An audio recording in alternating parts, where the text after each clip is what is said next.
Tell your kids, this is as far as you can go. You can only go here. Now he's back here. But he can go right there, as far as he can go. Right? Where's he going to go? As far as he can. Where's he going to go? He's going to do this. He's going to look at you. He wants to get over inside that line. That's the sin in him. He can't help it. It's not, that's just his nature. That's who he is. He can't control himself. Rarely do I ever see a kid say, I think I'll stay here. I don't want to get that close.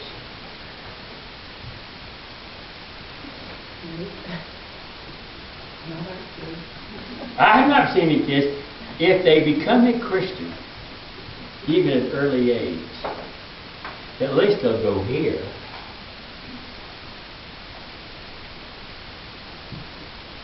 That's just in us. That's called rebellion. That's called sin. As missing the mark, he told us to aim at. Here's what it does. If he gives us an aim in life to take, we're going to miss it every time. He gives us a direction in life that we should take. He sets it forth in the Word of God. He sets the mark that He wants us to aim at right in the center of that dartboard, and we'll never aim at that center. We will aim way over here. We're still in bounds. We're still in bounds. We'll never get out of, as Christians, we'll never get out of the bounds. We'll be in bounds, but we should hit the mark as close as we can. The sinner will never attempt to hit the mark. You tell him to clean his room, he never cleans the whole room, just one part of it. Give him direction, and he will deviate from that direction. You tell him to pick up toys, and he'll pick up one toy. And that's what we are in life. Sin is defiling, polluting ourselves in His sight. There are some things that I just don't want God to catch me doing. God, would you mind standing outside while I go in? Because I don't want you... It's like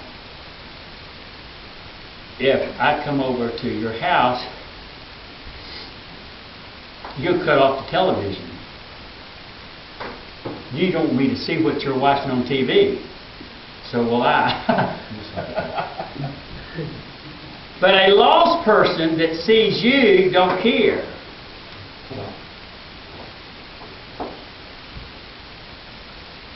There is sin. We're making ourselves unfit for His company. When I see God, I get more trouble over that. When God sees me, I want Him to see my best.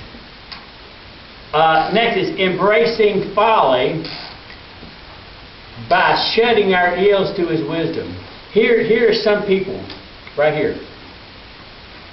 I don't hear it. Ouch. I don't want to hear it. Hello, testing 1, 2. I don't want to hear it. Don't tell me anything about it. And as in carrying guilt before the judgment seat of Christ. The Bible functions as a mirror. The Bible functions for a mirror.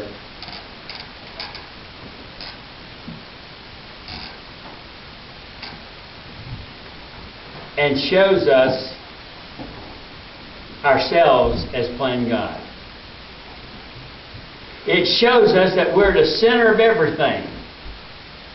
It shows us fighting God, refusing to submit to Him, and defying His revealed will.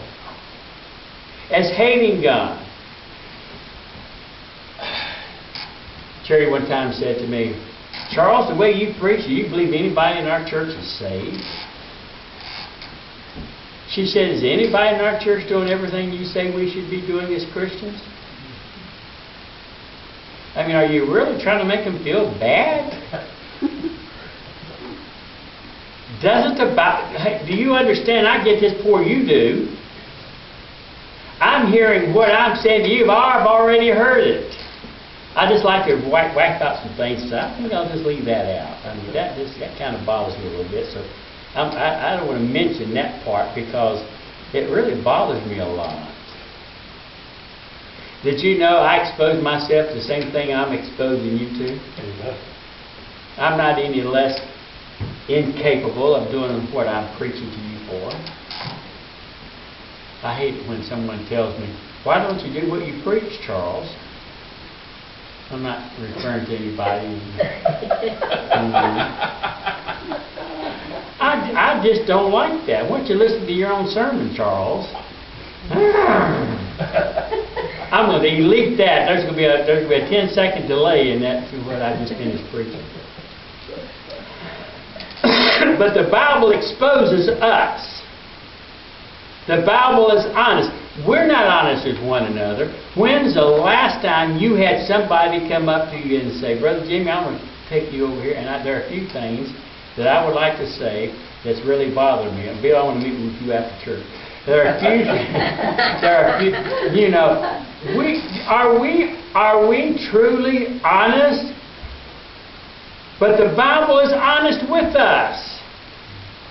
The Bible wants us to see ourselves as ourselves so that we'll learn to depend and lean on Christ. Romans 8. Is it Romans 8, 6 through 8? You have it? Romans 8, 6 through 8. You want to read that, Serena? Do it anyway. 6 through 8? Romans 8, 6 through 8. For to be carnally minded is death, but to be spiritually minded is life and peace. Because the carnal mind is enmity against God, for it is not subject to the law of God, neither indeed can be. So then they that are in the flesh cannot please God. Those controlled by the sinful nature cannot please God. There's no smokescreen of religiosity can save us from sin. There's a lot of smoke screens that people give us that indicate they want us to think they're saved. Called smoke screens. You know, it's a fake veneer. It's not really there. It's a fake. It's fake. It looks real, but it's not. When you see it, it looks real, but it's really not. Hey, you did when I play golf. I'm seeing something that's not really there. And sometimes we live like it's there, but it's not. Do all sinners now that they are know that they're sinners? Do all sinners know they're sinners? Yes. And no. It is only known as God's light shines into their heart. Exposing a lack of love for God, a lack of believing obedience to His Word. This light shows in us a self-focus. It shows our real motives are and how we regularly omit to do what we should do and instead do what we want to do. And we need that in our lives. We need the Word of God to be honest with us. We need to go before God. Lord, maybe the sins of my life has been covered up by pride. Maybe there's so much pride in me that it's covered up the sin of not glorifying you in my heart.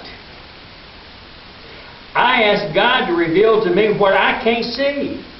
Oh, that's dangerous. Because most of us think that we're okay. If you want to really know how good you're doing, ask your wife.